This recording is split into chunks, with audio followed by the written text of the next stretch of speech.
are you right now? You're in Iran.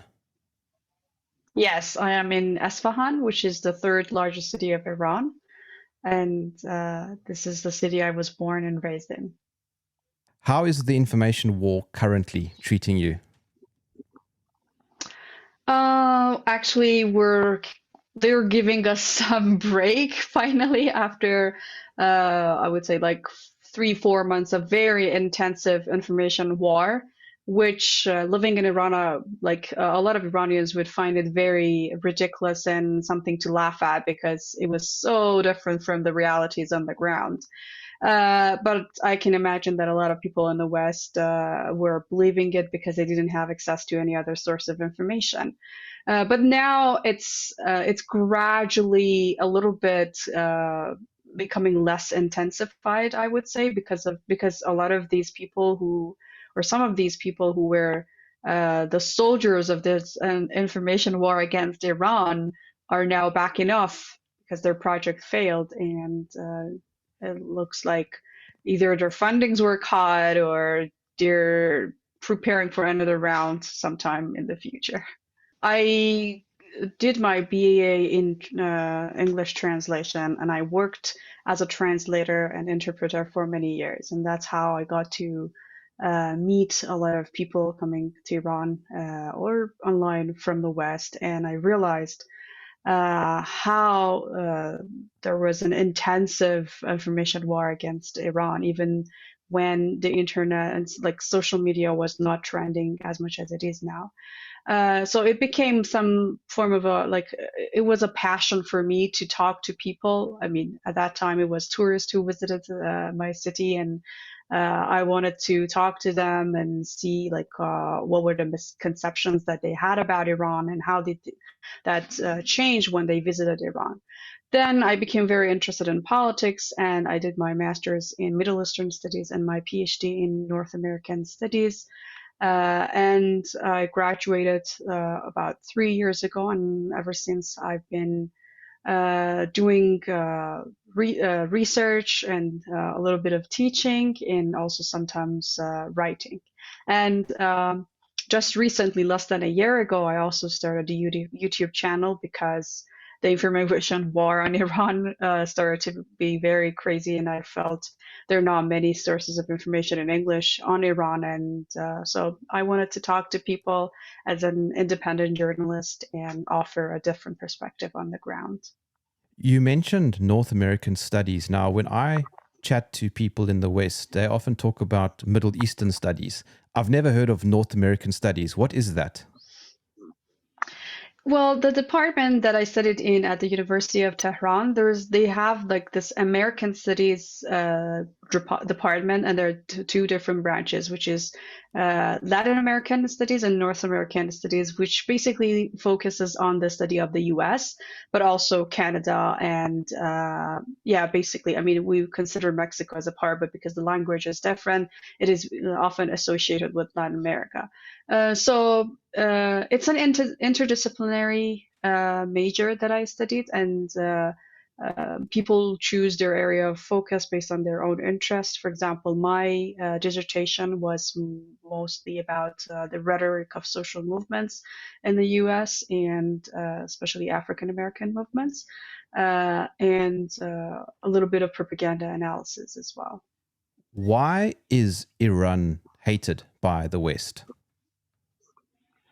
Well, I would say after we had the Popular Revolution in 1979, the U.S. Lost its grasp. The U.S. and the U.K., of course, lost their grasp on Iran, and they could no longer plunder the oil, and they could no longer run Iran as a client state, as a puppet state that would just implement whatever the US wanted. So that's how the information war at that time started against Iran. But obviously, back then there was not as many. I mean, the social media and the internet was not present at that time, so you couldn't see that much information coming. It was more of a one-sided like information coming from the US about Iran, and there was almost little or next to zero coming from inside Iran to offer a different perspective, especially that we went through a US-backed war, which Saddam imposed on our country for 8 years right after the revolution. And then we also were under crippling sanctions ever since the revolution. There are new rounds of sanctions coming, but now Iran is a lot stronger in many ways. And so there is at the internet, and there are also people who inside Iran that want to just show that normal life is going on here, and the image that you're seeing of Iran is very much distorted. But still, it's not a parallel war, and I would say there is almost no counter propaganda coming from inside Iran, and it's very, very little and not very powerful. But basically, I mean, I would say the reason Iran is hated is one. Part of it is just the same reason why Russia or China, for example, are hated, because they stand to the US in their emerging powers. But in Iran, this is also combined with some form of Islamophobia, because the country is a Muslim majority country. So there are many factors, but I would say Iran's emerging power in the region, in the West Asian region, and Iran's being a Muslim majority country are the main factors that play into like seeing this very distorted image of Iran that causes a lot of people around the world, I would say, to hate the country or just to be very ignorant of the country. So it's a combination of geopolitics and culture. Exactly. So I understand the information war, but what's interesting is that we're part of BRICS, and I think Iran wants to be part of BRICS. This is part of a new multipolar emerging order that's starting to appear, and the West, particularly the US and the UK, are not happy about this. Obviously. Yeah, that's true. I mean, especially with China and Russia brokering more peace and like rapprochement attempts between the countries inside West Asia, and I'm very hopeful that this will expand to Africa and Latin America very soon, because we used to have good relations with a lot of countries in Latin America and as well as in Africa.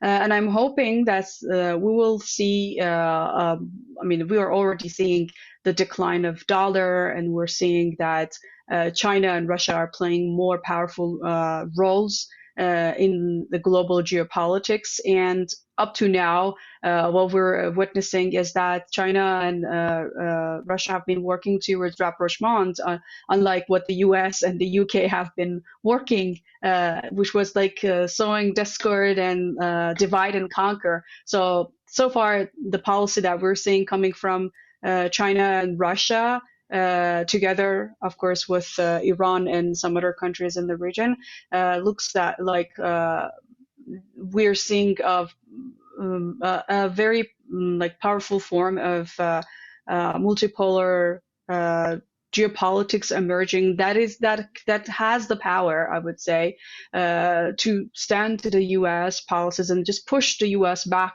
outside the region. Obviously, this is going to be a very long process, but it has started, and and it seems like it's very difficult to reverse it at this point.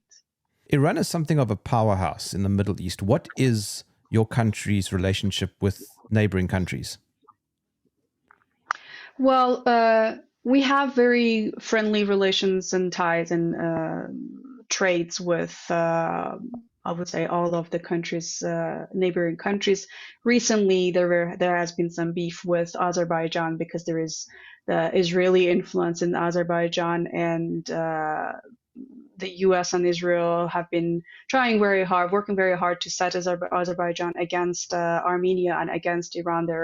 You can see that in their rhetoric, and there was actually, I mean, Israel and Azerbaijan also declared a strategic partnership against Iran, which Iran has asked for explanation because Iran is not going to allow that to happen, and Iran is both strategically in terms of political power a lot stronger than Azerbaijan. So this is not going to happen at any point.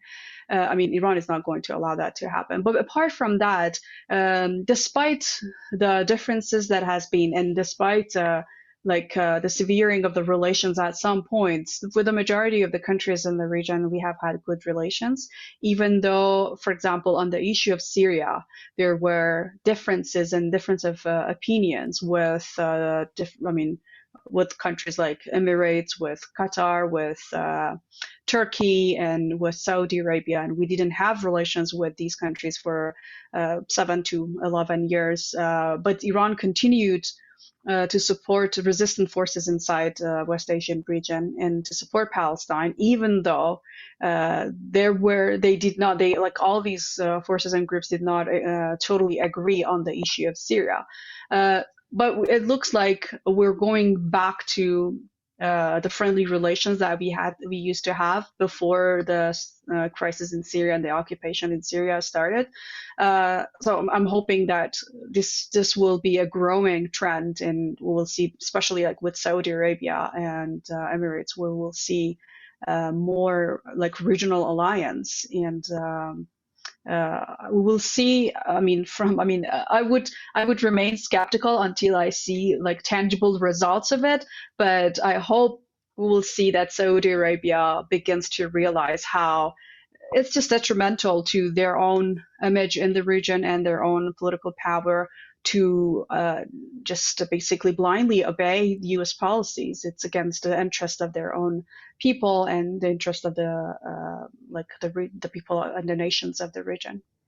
A myth that has permeated Western culture for, I suppose, decades is that Iran wants to wipe Israel off the map. Yeah, this is the sentence was first said, and it's a very terrible translation into English, because the actual sentence says that the Zionist entity or the Israeli entity will be wiped out. It's like will be erased from the page of the time, which is very different from it's not about Iran having a plan to erase the country. It's about what is going to happen because of the resistance and because of all these there's really aggression that is going against Palestinians and the settler colonialism that is going on, and there will be resistance, like the same way in some ways similar to how the apartheid regime in South Africa was eliminated. This is going to happen in Palestine. And it's very interesting that nobody talks about Iran's proposal to the UN of how to solve the issue of Palestine. Ayatollah Khamenei, the leader of the Islamic Republic, offered this proposal back many years ago to the UN, and it's official, it's there, and everyone can look up that the only way or the only solution to the issue of Palestine is inside and outside of Palestine taking part in it and making a decision that if they want to what form of government they want and how to treat the settlers. Even the Jewish settlers, are they going to stay there as Palestinian citizens, or whatever that's going to happen? But this is something that nobody talks about, that Iran outlook on Palestine and the way to defeat the Zionist entity is through a democratic way of, just the same way that you would oppose any colonialist entity and any apartheid colonialist settler regime. We don't have a plan to attack Israel unless Israel dares attack us in any, which they don't dare. Even when just a few days ago when Hezbollah in response to Israeli aggression, launched a few missiles from Lebanon. Israel did not even dare admit that it was Hezbollah, and they kept saying it was Palestinian resistant forces, even though everybody knew it was Hezbollah, because they know the military power of Iran and Hezbollah is just so strong, and they cannot retaliate that. So they don't want to get into a full scale war or conflict with any of these forces. So, but no, at the same time, nobody talks about Israel possessing nuclear weapons. Nobody talks about Israel not being, unlike Iran, a signatory to the NPT, and nobody talks about how Israel and the Mossad and U.S. Intelligence services worked and proudly assassinated Iranian nuclear scientists. Nobody talks about how, inside Iran, this is something that Israel is proudly talking about. It's not something controversial or anything. They brag about how they have this culture of assassinating random people and even nuclear scientists. So yeah, everything that you hear about Iran-Israel relation is that Iran wants to wipe Israel off the map, but nobody talks about all the aggression that comes, the actual, and then not just rhetoric, the actual aggressions that come from Israel against Iran and Iranian people. You mentioned nuclear weapons, and as far as I understand, Iran has not done anything illegal regarding that. Exactly. Yeah, that's true. The International Atomic Agency verified the peacefulness of Iran's atomic or nuclear activity several times.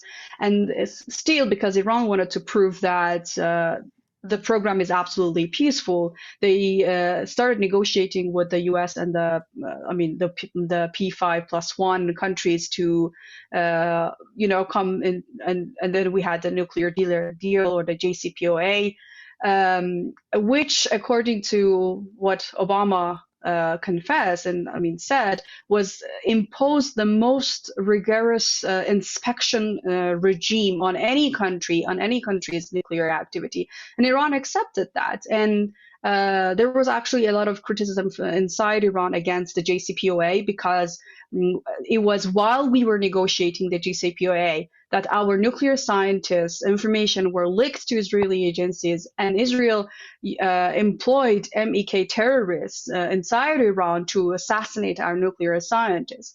But despite all of that, and Iran's record of no attack or hostility against or starting of any aggression against any country, and despite the fact that there is a very strong fatwa or religious decree issued by Iran's leader that forbids the making of, not even using, the making of any nuclear or unconventional weapons, these sanctions on the pretext of Iran's nuclear activity continue to cripple the economy, to create a lot of hardship for ordinary Iranian citizens. It has become very difficult to afford, for example, medicine. A lot of the and I know there are people who would say, no, these sanctions are not on humanitarian aids. But the thing is, the U.S. extraterritorial and unilateral sanctions have made it very difficult, or they punish any country, any company outside the U.S. even to trade with Iran. For example, there was this Swedish company that produced special wound dressing for butterfly disease children with butterfly disease, which is a very difficult condition, and they refused to sell those bandages to Iran, citing U.S. sanctions. This is how the sanctions are working and are affecting ordinary Iranian citizens. It became very difficult, almost impossible, for Iran to purchase medicine for cancer patients and other types of or medicine for other types of diseases. And nobody is talking about all this. Even the UN Special Rapporteur on Sanctions visited Iran less than a year ago And she was saying how the sanctions are affecting ordinary citizens and how they are illegal and inhuman and leading to the killing and yeah, I mean, difficult conditions for ordinary citizens. And nobody is talking about all these things. Despite the sanctions, Iran is not some backward, impoverished country like the media would have you believe. Exactly. You know, because as I said, since 1979, or maybe a year or less than 2 years after the revolution, the sanctions on Iran started and they intensified over time, and there were new sanctions. So we have learned, I mean, the economy has learned to be self-reliant, and we produce a lot of things. And even in sanctions, created the impetus and the the urge for the Iranian scientists and researchers to produce a lot of things inside. But while we come to the mass production or mass manufacturing of those things that we were denied, it takes some time, and during this time, people die. The idea is that, I mean, what you see on Western media has the purpose of showing that there is absolutely no normal life going on in Iran anymore. And I have personally seen that in crazy, insane levels online. I knew online through Twitter. I knew an Italian professor living in Iran, and he just would post simple pictures of him and his family going to a cafe, and there were trolls on Twitter attacking him for normalizing life. I mean, there is normal life inside Iran. What's wrong with that? That has happened to myself too. I mean, I got reported, and I just talked on one Twitter space, and my account was locked for 7 days only because I was saying that despite everything that you're hearing, normal life is going on in Iran. It's like you just can't speak about normal life in Iran. That's like a taboo thing to talk about, and it's because you have to dehumanize a nation to justify public opinion if you want to attack them or if you want to impose more sanctions on them. So this is the prelude to more sanctions and to some sort of military action against a nation. And we saw that back with Iraq and with Kuwait and Iraq, and this is and Libya. This is exactly the same way, but thankfully, so far, it has not been really working with Iran because Iran also has a very strong military capability. And it does appear to me that a lot of people, like myself, for example, are realizing that everything that's coming out of Western media is completely upside down and inverted. That's true. That's true because, people realize after what they saw in Syria and after what they saw in Russia and Ukraine and, a lot of things. I also think, and I'm seeing a lot more people are waking up to the lies that they have been into. And even, I would say, even with the pandemic, the so-called pandemic, there were so many lies going on. And after some time, people wake up and they realize that they have been lied to, and they realize to be skeptical about everything else that they hear about. So if it was before, if it was only the pandemic, or if it was only Russia or China, now it begins to be about Iran too. And they have become very skeptical about whatever they hear on Western mainstream media, and they begin to search on their own to see what exactly is happening in those places. You know, as well as I know, that I'm going to get asked to bring up the point about women being oppressed in Iran. Here I'm talking to a woman. How can this be? Yes, yeah, you're talking to one of the almost 60% of the university students and graduates in Iran. So Iran has almost about 60% female students at universities. That must tell you about how oppressed women are here. And obviously, I'm a PhD, and I have friends who have gone to university and are they either have a master's degree or a PhD, and it's very common to see women very active, going to universities and having different jobs. And we have a lot of we have pilots, we have doctors, we have engineers, architects. Like Tehran has a very famous, beautiful nature. It's called Nature Bridge or Tabiat Bridge, which was designed by a very young female architect. In we have like different national sport teams, and we have athletes who have won several medals in international competitions, and obviously nobody's not talking about them. But at the same time, obviously, like any other country like the world, we also have issues with women's rights. I personally want to see more equality, more women's rights, and especially like rights with regards to maybe marriage or yeah, like mainly those things. And it's like we have a parliament where we elect members, and they work on reforming the laws in favor of women. And I mean, it depends on who wins the parliamentary elections. But this has been an ongoing debate, and we have been able over the past 43, 44 years to amend laws in favor of women. And sometimes, I mean, it also depends on the dynamics of the society, because we need to also understand that Iran obviously is not a monolithic society, and the majority are still practicing Muslims, and they want Islamic values to be prevalent in the society, which doesn't, I mean, it's not only about hijab or headscarf, but a lot of people still want to wear this headscarf. It's their choice, even though it's also compulsory. And it does not, I mean, I believe that people should be allowed to practice what they believe, but you also need to understand how the society wants the government to act.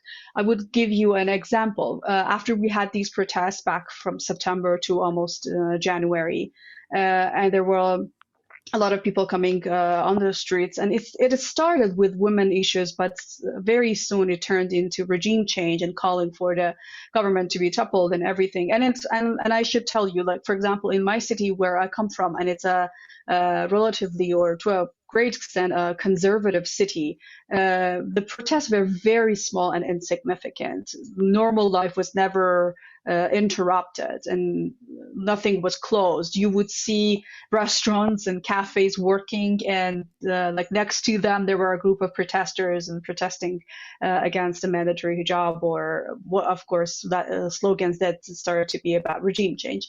But in other cities, it was very different in different cities and in different parts of the city, actually.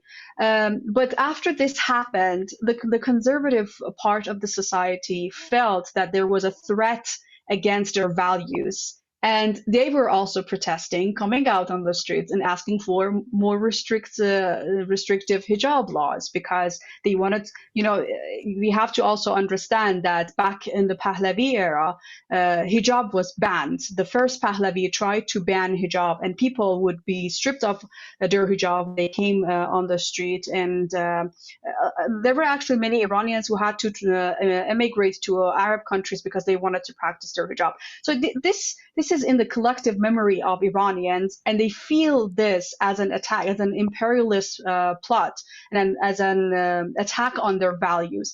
And if there, I mean, this some of the responses from the government also made it. I would say, I would argue that this kind of radicalizes the society. Then you have two groups: a group that don't want the mandatory hijab, and they want to come out and make a statement to the government. And then you have a group that, by the way, I would say, I mean, this group that comes out are not the majority, but the ones that practice hijab are still, at this point, the majority, even though this is like a declining majority.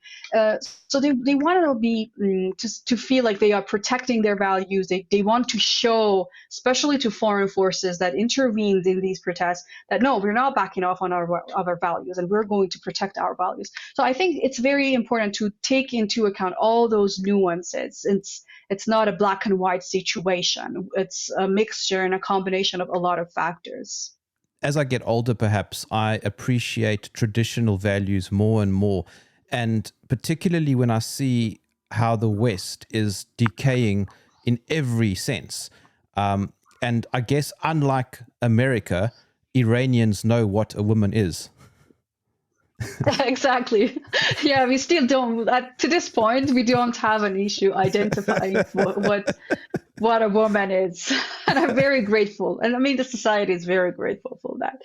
Yeah, this is something like really far from happening inside Iran because even those who are not, I mean, I have secular friends who are not religious at all, and they might not even want to wear the scarf. But when it comes to those family values and traditions, we're unanimously agreeing on the standards, the Yeah. original standards, not the new ones.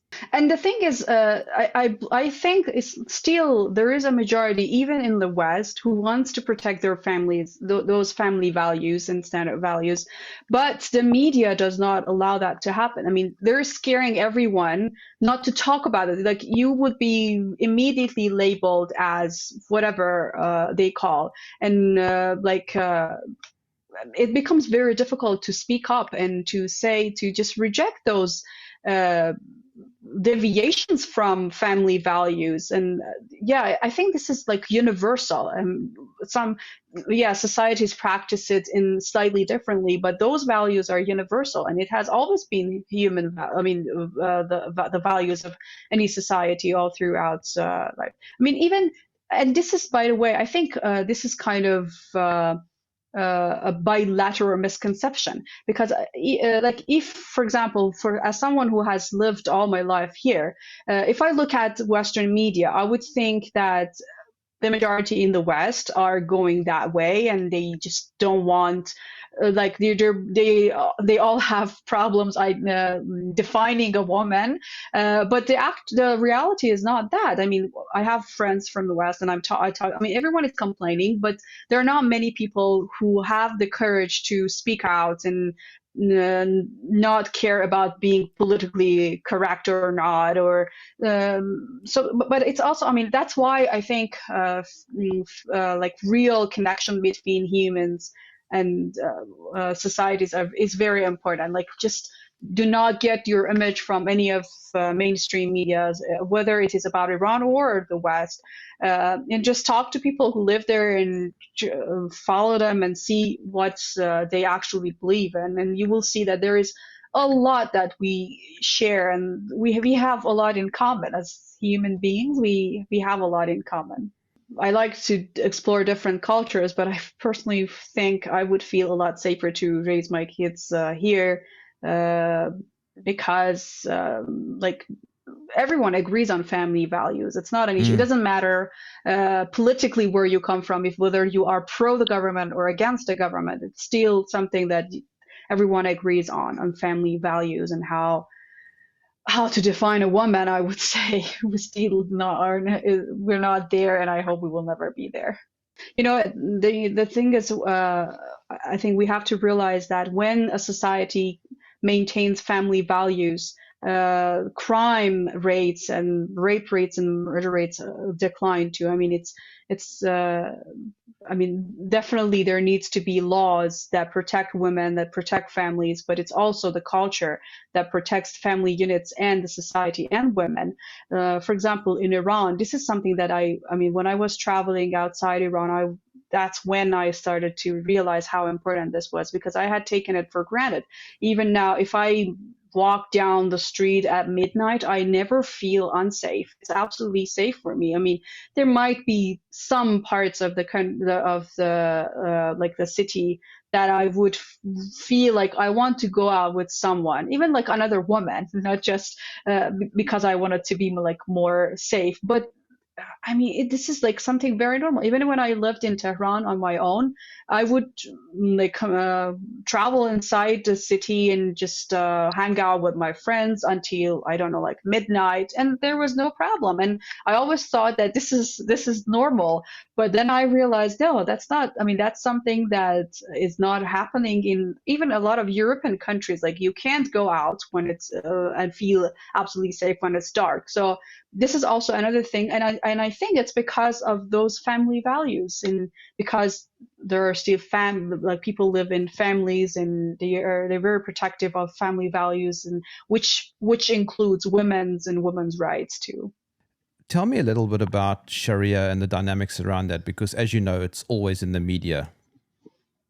Yeah. Well, yeah, they take the word Sharia as something that is very, like, strange and alien, when Sharia basically means religious laws. And there are many countries that implement Islamic laws. I mean, Muslim majority countries that implement Islamic laws, but even that is very different because there are different interpretation of the laws. But Sharia basically means laws that have been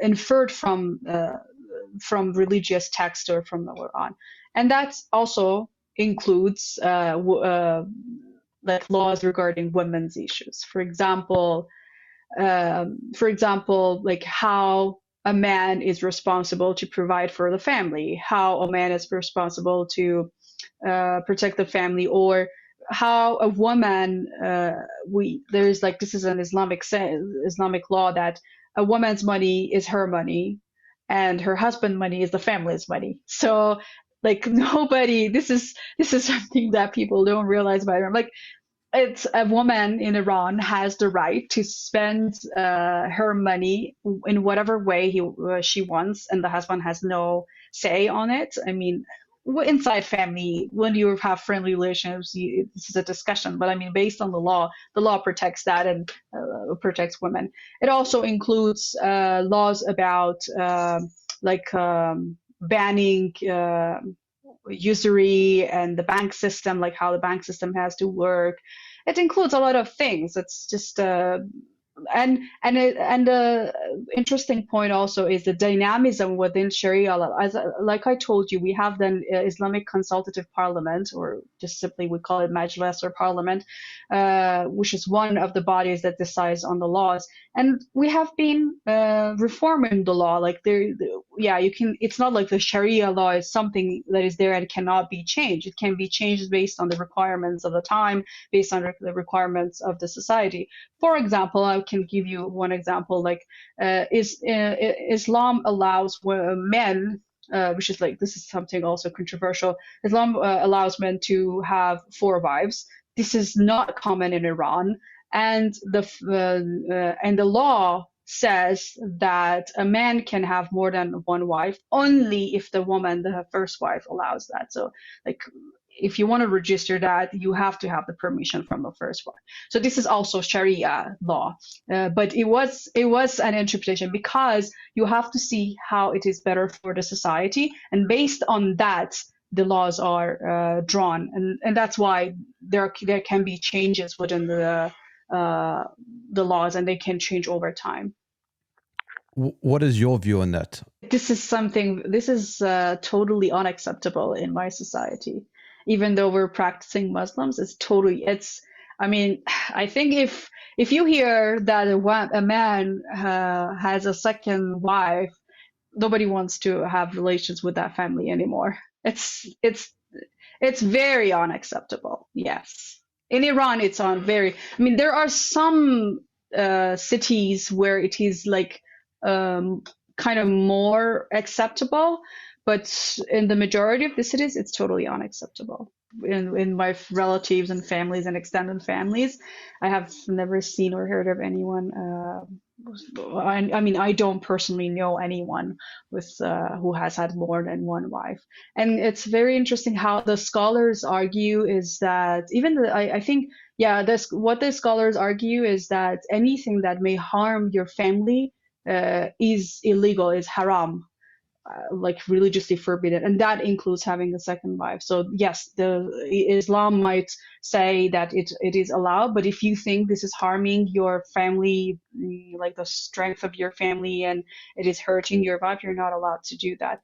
And I think yeah, I think in one of the provinces like Sistan Balochistan, where there is a majority Sunni, The dynamics of the society there is very different from the rest of the country. I mean, most of the places of the country.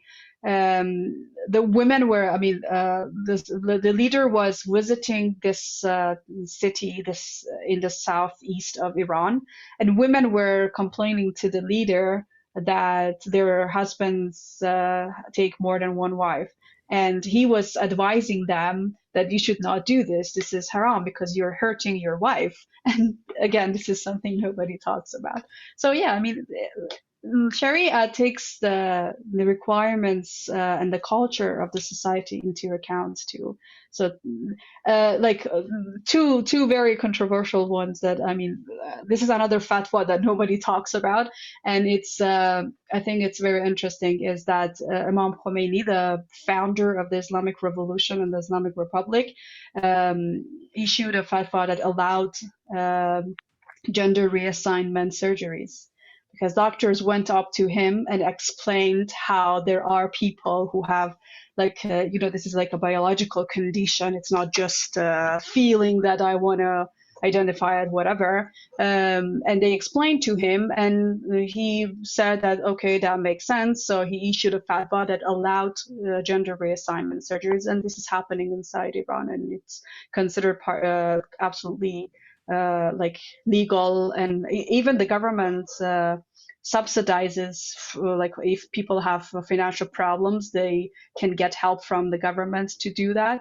And just recently, like one example, recently we had an actress who was in her, and I should now say his 50s now, and she had a gender reassignment surgery, and now he appears as a man and everyone knows, and he's a practicing Muslim too, and he talks about how he feels this is allowed. So the way the government allows that is that first these people have to receive therapy to make sure this is not because there are people who were, for example, victims of rape, and that's how they develop this feeling or tendency. There are people who had hormone problems, so they receive hormonal therapies. And if none of that works, and they actually really need to have gender reassignments, then they go for that. I don't know how. I mean, I personally don't know how strict these rules are, but I'm pretty sure it's not like you just show up at the doctor and say, I need a gender reassignment, and they're going to immediately do that. This is a very long process that takes a few years. We can't go any further because I am absolutely amused by your cat playing on. Is it a bed or chair or something behind you? That's the bed. Yeah, she wants to be famous too. She wants to appear there. She is extremely cute. Yeah. What is Iran's perception of the West? Because we've spoken about the West's perception of Iran. Right. Well, I would say, I mean, when it comes to politics, there is this, for example, there was this survey by Gallup, I think last year, that showed that 81% of Iranians believe the US is not committed to democracy. So this gives you an idea of how Iranians view the US, at least falsely, and which is obvious because Iranians understand very well how the sanctions come from the US, unilateral coercive measures, how it is hurting them, and how the US is seeking to destabilize the region and intervene in other countries' domestic affairs. But when it comes into like culture and the political system inside Iran that we have I would say it's a combination of look, we have a constitution that I would say is adopted to an extent from the French constitution, but with Islamic values, and this is how we have implemented Islamic laws inside our political system. That I would say is also reflective of the society. You see people, for example, wearing jeans or adopting a Western style of dressing, but at the same time still being very modest in the way they dress. Like the majority wants to cover most of their bodies. I mean, even the discussion around hijab is mostly about a headscarf, and there are not many. I mean, they're not the majority still wants to or value being dressed as modesty. So it's like a combination of some sort of maybe Western influence of a culture on the Iranian culture, but um, still pretty much Islamic values are there. Even though this is also dynamic and it has changed over time. I mean, the way people have been practicing modest dressing has changed over time. It had become more relaxed. Like in the past, you would see a lot more people wearing the black chador, which is like a piece of one piece of cloth, black cloth that covers from head to toe. And I personally like used to wear that, and I felt, I mean, even when I went to the university, I wore that. This was something that I really liked to do, and even as a child, it was something that I wanted to grow up so that I could wear this. And this is also, I mean, this is still a part of the culture. Um, yeah, yeah, we have like our picnics are very famous. We have family gatherings. We have a lot of family gatherings and socializing, which unfortunately I would say during the 2 years of the pandemic, because of so much fear that I think was really unnecessary. This declined for 2 years, but it's kind of we're going kind of back to, I mean, things have relaxed for more than a year, but it takes some time for people to actually go back to what they were practicing before. But we are also seeing more socializing again. Right now we're having the last week of Ramadan, and this is also another month that we where when a lot of socializing and family gathering happen for iftar, for the time we break our fast. So yeah, that's I would say um, like a very general view of the normal life that goes in around that I would say that exists.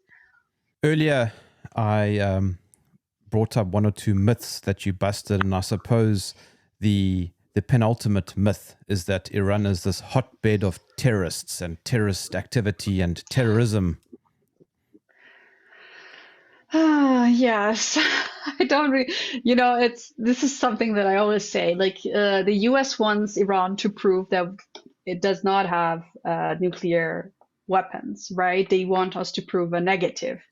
Rather than them proving that we do have weapons, they want us to prove that we don't have. I don't know how you can prove the negative. And obviously, I know that the US knows pretty well that Iran does not have nuclear weapons and does not have the intention to develop nuclear weapons at this point. It's just an excuse, and the next excuse would be like human rights violations, or I don't know, missiles productions and everything. But I would say just look at how Iran has been actually, or Iranians and Iran have been a victim of terrorism. There is this notorious terrorist cult, the MEK, which existed before the revolution, and they were against the Pahlavis. But as soon as the Islamic Revolution, the Popular Revolution, won, they sided with Saddam Hussein to fight against their own citizens, like compatriots and Iranians, and they killed Iranians. They have assassinated more than 17,000 Iranians. They have been trained in Nevada. This was an article a few years ago by Seymour Hersh, which shows how CIA and FBI trained these terrorists in Nevada to carry out assassinations of nuclear scientists inside Iran. And by the way, that's when this terrorist group was still on the terrorist organization list of the US and European Union, because later they removed them from the list because they wanted to facilitate the funding and the moving of these people. And they also have troll farms in Albania where their camp is. And it's very interesting to know that the MEK organization is hated by Iranians of any political orientations, any religious orientation, whether they are pro-government or against the government. There is no one except the cult members that like this organization. So we have been for a very long time a victim of terrorism. Our very popular General Soleimani, was assassinated by the U.S. government, by Trump, in Iraq on a diplomatic mission, which, by the way, he was in Iraq to facilitate rapprochement between Saudi Arabia and Iran when he was assassinated. So, and he was very popular. You have to see the images of his funeral inside Iran, which are, according to reports, the biggest funeral ever recorded in history. The images are, it's really amazing. Yeah. So I think if you look at how this country has been a victim of terrorism and how, like, General Soleimani and the Iranian forces have fought ISIS in Iraq and in Syria, how we have repelled terrorist activities inside Iran, which were, some of them were armed and like endorsed by Saudi Arabia, some of them by ISIS, some of them by the US, and some, I mean, we also have the MEK, and how Iran has repelled all of them. I think it becomes easier to understand how this country has been a victim of terrorism and not a sponsor of terrorism.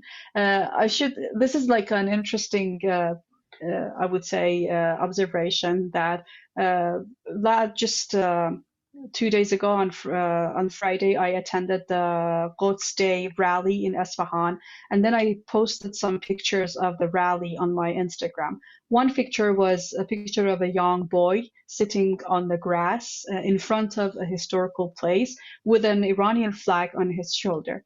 And Instagram removed that and said this is a violence and terrorism organization or something like that. Yes, which, it was like absolutely ridiculous. This is just a guy sitting with an Iranian flag. And then what I did was I removed that and I received a warning. So what I did was I uploaded the same picture again, but I used hashtag I stand with Ukraine and hands off Ukraine and a Ukrainian flag. And then it was okay. So Instagram did not. I played with the algorithm. This is just so ridiculous. Just exactly the same picture. Yeah, I actually tweeted about that. This is just so ridiculous how they want to associate Iran with terrorism, but, well, yeah. I mean, this is absolutely ridiculous. But it just shows you the extent of the information war that we started the conversation with. Absolutely.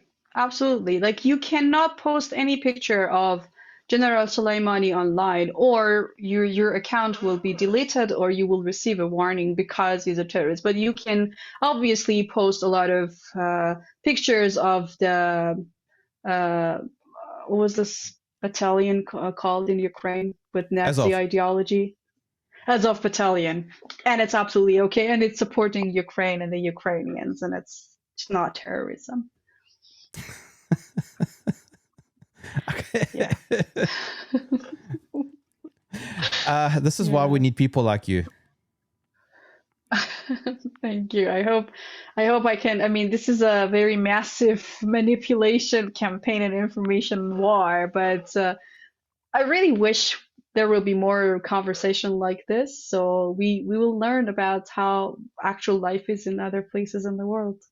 Okay, so I can tell you who I think is the most famous Iranian, Aladdin. Yeah, I know. Yeah, exactly. Yeah, that's why Iran had to pay reparation to victims of the 9/11. You know that, because the US was holding Iranian assets and they didn't know what to do with, because they didn't want to give it back to Iran. So they decided, okay, Iran is responsible for 9/11, and we're using this money to pay the 9/11 victims. How is that related? I don't know. You find out. 9/11 was not Iran, it was CIA, but okay, that's a different conversation. Of course, I mean, but even the alleged, I mean, the official story, even in the official story, Iran was not responsible, but Iran had to pay for it, and that shows how the whole story is just made up and how ridiculous it is. So many loopholes there, and nobody cares. Yeah. Okay, give me some positives. Some positives. Iranian women have more maternity leave, paid maternity leave, than women in the US and in some other European countries. We well, I don't know where we stand right now, but we had back in 2011, I remember that we had the fastest growing. We were the fastest growing country scientifically, in terms of the science productions and in various fields of science. Well,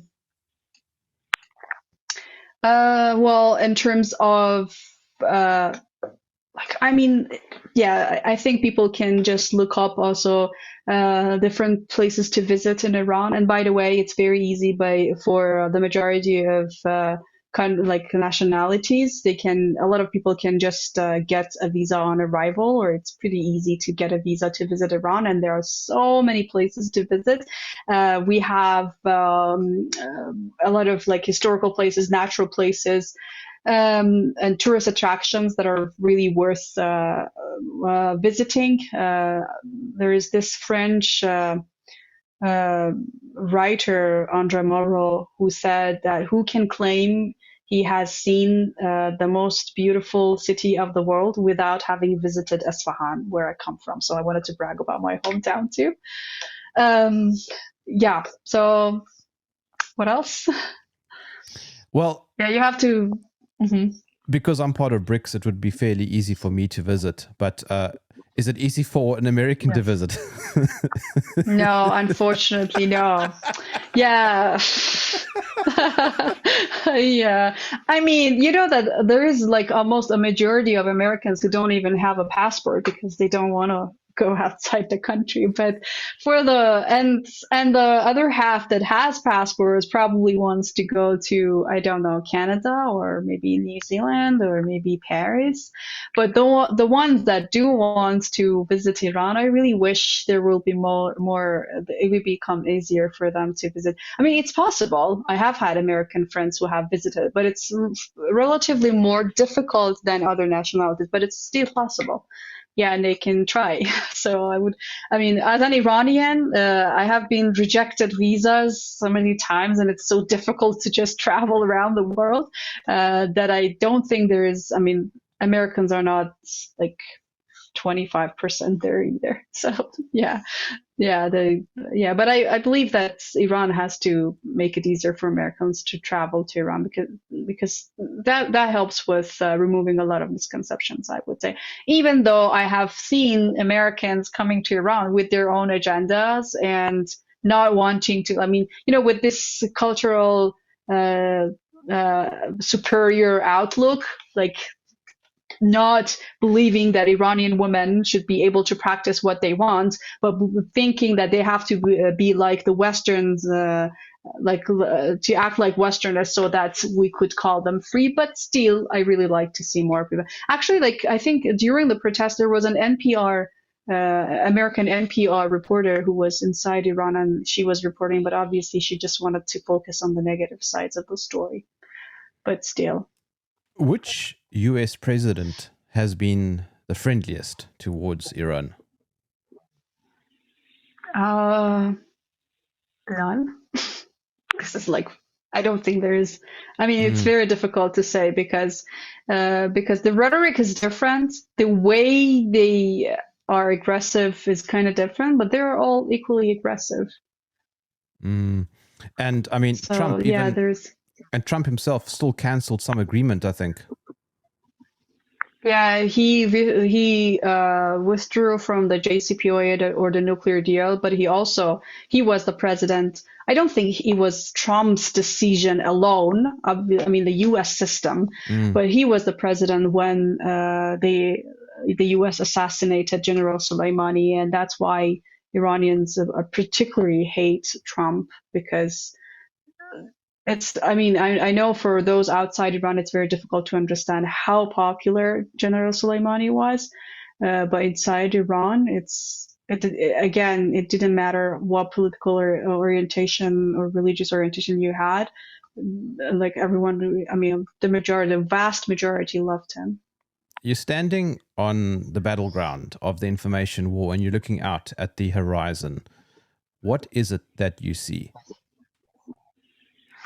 I think I see more people waking up. I mean, it's a very slow process, but I'm seeing more people waking up to the lies that the mainstream media has been telling them. And I'm saying that because during these past few months, as I've been on various shows and interviews, and even though when I was on mainstream media, I got a lot of threats and attacks. But when I was on alternative media, there were a lot of people who were like, they were just open to see what an Iranian woman inside Iran has to offer. Obviously, I don't represent everyone in Iran. I have my own opinion, but I live here, and anything that happens here directly impacts me and my loved ones and my family and friends. So I think I think there are more people who want to hear from those who actually live inside Iran or in other parts of the world, and so I'm kind of positive about that.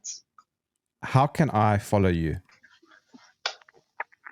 I'm on Twitter, and I also have a YouTube channel called Twice Told Tales Podcast, which I host with my American friends, and we have discussions, and we sometimes compare what's happening inside Iran and inside America. So, and my friend Chris, is very helpful in helping me understand what the misconceptions in the West about Iran are, because sometimes I don't really realize. I feel like this is like too ridiculous to be believed by anyone, but then I realize no, because there are no other source of information. There is a need for more information on Iran. And I think something that is easy to forget is that it's not because Westerners are stupid for the most part. It's that if you realize that, let's say, RT and Sputnik are just completely banned, and exactly. These sources of information are highly regulated. That's very true. Yes, I know that there are a lot of very well-intended Westerners who really want to know more about these things, but it's very difficult. I mean, even when you look at independent accounts, like I personally, I haven't, my Instagram account has been taken down a couple of times, and I receive warnings and I get mass reports and my account gets locked, even though I have like 600 something followers. I'm not like a big account, but how they play around with the algorithm or shadow ban you, so not many people get to see what you have to offer, like on my YouTube channel as well. So yeah, I totally understand. I think this is very difficult, but at the same time, I think, the thing is, like, the capitalist system exploits people, and everyone is so busy from day to night, just making money or making ends meet, that they don't get a chance to take a break from all the things that they're hearing. So to try to find out what the truth is. But at the same time, I think now with so many alternative media platforms and the things, it has become kind of easier, even though the information war is more intensive. The options and the chances to break down those prisons of information are also greater, and I think people have the responsibility to do that. It's difficult, it's not easy, I know, but everyone has a chance and they should try. Setareh Sadeqi, thank you for joining me in the trenches. Thank you for having me. It was a great conversation.